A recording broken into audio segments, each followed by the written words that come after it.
the news, I'm Kurt Campbell. Thank you for joining us. First up, police are investigating the murder of a 20-year-old woman of Lot 123 Hope Lowland on the east coast of Demerara, allegedly at the hands of her reputed husband. According to the police, the woman, Diorani Priya Dial, and the suspect shared a common law relationship. However, they separated about 2 months ago due to domestic issues and the suspect left the home. The police said shortly after 9 hours today, the suspect visited the victim and shortly the woman was heard screaming and the 28-year-old suspect was seen fleeing the house. Neighbors responded and found Dial with several suspected stab wounds. She was rushed to the Dr. Nicholas Hospital at Nabaklis, where she was pronounced dead on arrival. The man reportedly consumed some poisonous tablets and was later arrested at Greenfield Village on the east coast of Demerara. He was taken to the Georgetown Public Hospital, where he subsequently died. A 20-year-old man has confessed to murdering supply chain manager of Aurora Gold Mines, Neil White, whose naked, bloody body was found in an apartment at Thomas Street, North Commingsburg, Georgetown on Monday night. Bibi Katoon tells us more. Days after the body of 42-year-old Neil White of Ontario, Canada was found in an apartment building in Georgetown, a 20-year-old man has confessed to the gruesome murder. The man of Middle Road, La Penitence, Georgetown, is the second suspect arrested in relation to the murder. Police on Friday said the man admitted to committing the crime and took investigators to a location at 5th Street, Albertown, where he handed over several items that belonged to the victim. He also handed over a knife, which is suspected to be the murder weapon. Newsroom was told that the suspect has no connection to the victim but was in the apartment building on the night of the incident. The apartment building belongs to Guyana Goldfields Incorporated, which is the parent company of Aurora Gold Mines. According to reports, the suspect was arrested at Giffland Mall, Lilliandale, East Coast, Demerara on Wednesday night, and the car which was reportedly used to transport him from the crime scene has been impounded. Newsroom had reported that White returned from an interior location on Monday night and went to the apartment, but later left and returned with a friend, 25-year-old Arif Ali of Riot Village, West Kanji, Berbice. Ali departed approximately 2 hours later, after which White was discovered dead by the security officer on duty at the building. Ali was arrested on Tuesday morning at his home and according to information received, he will be placed on bail shortly. A post-mortem conducted on the body of White this morning by government pathologist Dr. Nihal Singh at the Georgetown Public Hospital gave the cause of death as multiple stab wounds. Reports are that the post-mortem was conducted in the presence of White's husband, whom he resided with in Canada. The body has since been handed over to relatives for cremation at a later date. The investigation is ongoing. Bibi Katoon for the newsroom.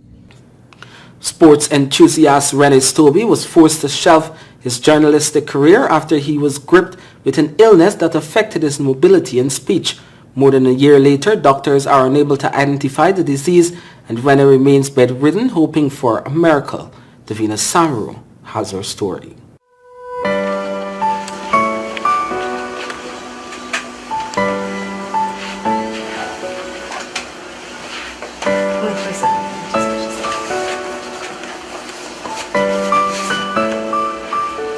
Rennie Stobie was a marketing executive and a budding sports journalist full of life and laughter. In less than 2 years, an illness yet to be diagnosed caused him to lose his speech and slowed down his mobility. Local and international doctors have so far been unable to identify the illness, and family members are now praying for a miracle. His mother, Joni James, never thought she would have to take care of her 35-year-old son. Sometimes I would say, I never thought that I would see this day. To look after as a grown child. But I'm doing it to the best of my ability. Sometimes he'd get me a little upset. But I said, sometimes they would say, if you're doing it for Jesus, what would Jesus say? And, they would comfort myself with these words and continue doing what I have to do. Rennie started to experience muscle spasms in 2016 when he was still employed as a journalist at the Guyana Times. The spasms were extremely painful and eventually he was forced to leave the job. His condition rapidly deteriorated with time and now his left arm is practically stuck in an almost right angle position. There were scenes of a strange case, and they would be in pain, and they would, according to what I heard, is that it's a pain that really upsets him, and they were saying that they cannot treat the pain because it's this, when this arm starts to. Yes, that is what they need to get to, and that's not what they're not getting at. Because as long as this arm relaxes, he won't get a pain. Doctors were at first baffled at the young man's condition, but then suggested that the illness could be Parkinson's disease, or dysphagia, or hypophonia, or ALS. But last July, doctors at a medical center in New York ruled out Parkinson's disease and ALS, but they were unable to make a diagnosis as more tests were needed. Today, Rene mostly spends his day in bed at his home in Betterverwachten on the east coast of Demerara in the care of his mother.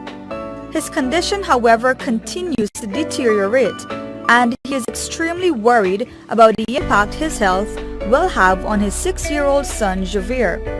Rene's mental health is in perfect order as he is still able to communicate through text messages. His family has since set up a GoFundMe account, and they are pleading with members of the public and corporate Guyana to support. The funds raised will cover medical expenses as family members continue on the journey to help Rene. The account can be accessed at gofundme.com, Raising for Rene. Davina Samaru, Newsroom. Public Security Minister Kimrat Ramjatan says he's disappointed that former head of the SWAT unit, Moti Duki, who was implicated in an alcohol smuggling, was sent on administrative leave. At the press conference today, Mr. Ramjatan pointed out that Duki is now not working but is still being paid. Bibi Khatun tells us more. The former head of the Special Weapons and Tactics Unit, Moti Duki, was reassigned to a senior position in the Police Force's A Division after he was caught with smuggled alcohol. However, he was sent on administrative leave by Minister of Citizenship Winston Felix, who was at the time performing the duties of Public Security Minister. Public Security Minister Kimrat Ramjatan at a press conference on Friday said he will not reverse the decision of Felix, but he preferred if Duki remained on the job. Don't make demand, go get free salary and he ain't doing nothing. Because that is what special leave in the interest of the public does. Rather than him working, even if you had to put him in the canine section. Would you prefer that? I would have preferred him working. Ramjatan said there is currently a need for senior officers in the force on active duty, notwithstanding their indiscretions. A number of people, the Commissioner has said, has been removed through retirement and so on. So you are left with a leadership that has risen to the standard of superintendent and deputy superintendent that is very limited. So notwithstanding what might have happened to Duki, the argument can be made, well, why don't you be consistent, Mr. Ramjatan? I will be consistent to my position. They will stay. I'm not going to remove the other 7 or 8 of them.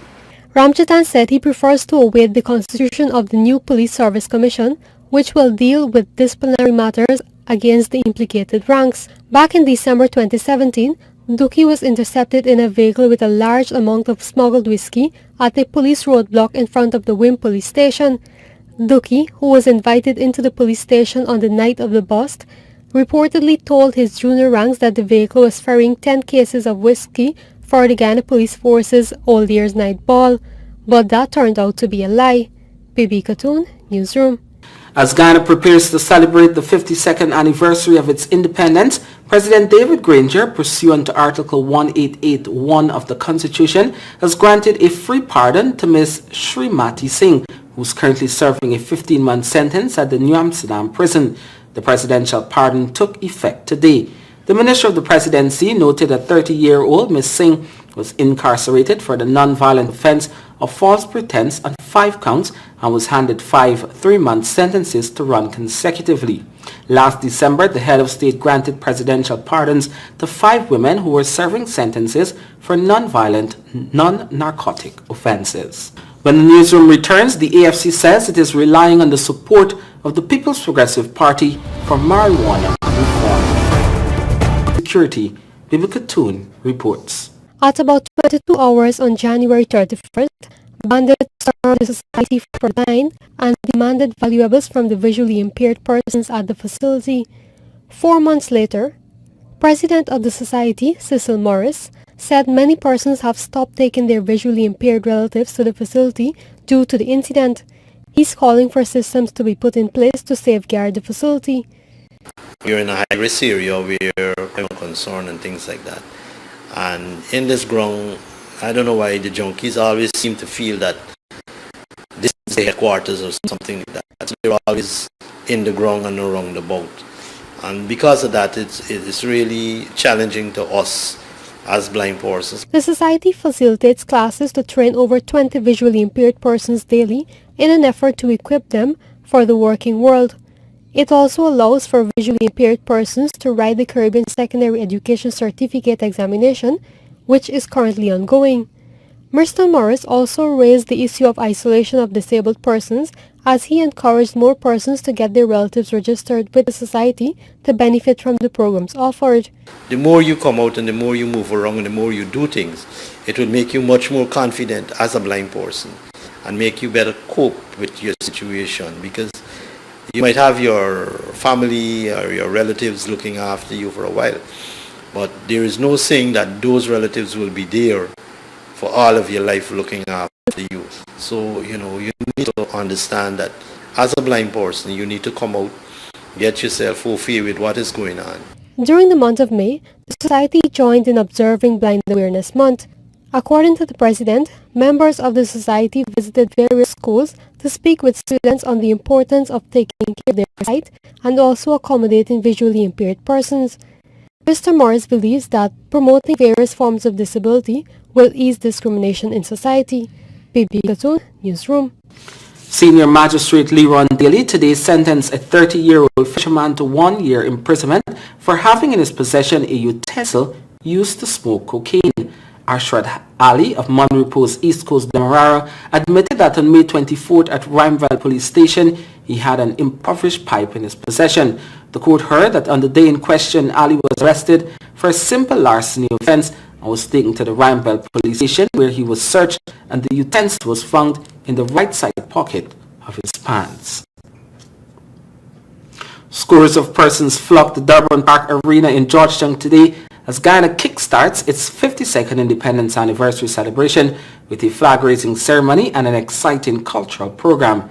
Davina Samaru was there and filed this report. Small days is still on my mind. Small days is a good time.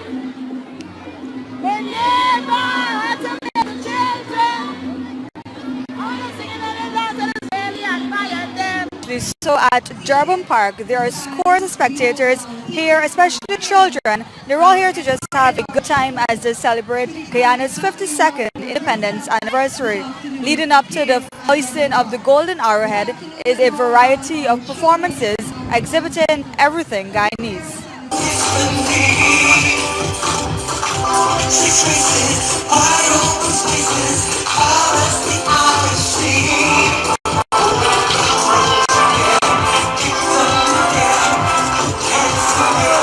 What's your name? I am Miss Kim Jacobs. I'm a senior assistant mistress of Diamond Primary, but these are my colleagues from the former school, St. Ambrose, I'm sitting here with. And I would like to wish each and every Guyanese who are celebrating this 52nd independence anniversary a very happy independence anniversary to you all.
Alliance for Change and government parliamentarian Michael Carrington says he's relying on the conscience vote from both sides of the House when he pilots the amendment to the Narcotics Drug Act. The move to amend the act is to make changes to the sentencing policy for persons found with small amounts of marijuana. Here's more from Bibi Katoon. Alliance for Change Member of Parliament Michael Carrington on Friday admitted that it is unlikely that he will receive the full support of his colleagues on the government benches when his motion goes to the National Assembly shortly. Carrington is preparing to table a motion which seeks to remove the mandatory 3-year jail sentence for possession of small amounts of marijuana from the 1988 Narcotics and Psychotropic Drugs Act. However, Carrington believes that if he gets the support of the opposition, the motion will be passed. Well, I am looking for a conscious vote in Parliament, and if we have conscious vote, we'll have from both sides. AFC will support the bill, but we will have votes coming from both sides. I don't know how much. But whatever take place in Parliament, I hope good judgment prevail. Opposition leader Bharat Jagdev on Thursday said he is ready to support the motion. At a press conference at the AFC's headquarters, the AFC MP, however, raised concerns over the opposition's failure to change the law during its 23 years in government. I think they should have done it a long time ago. If they had done it, I wouldn't be having to table a bill in Parliament.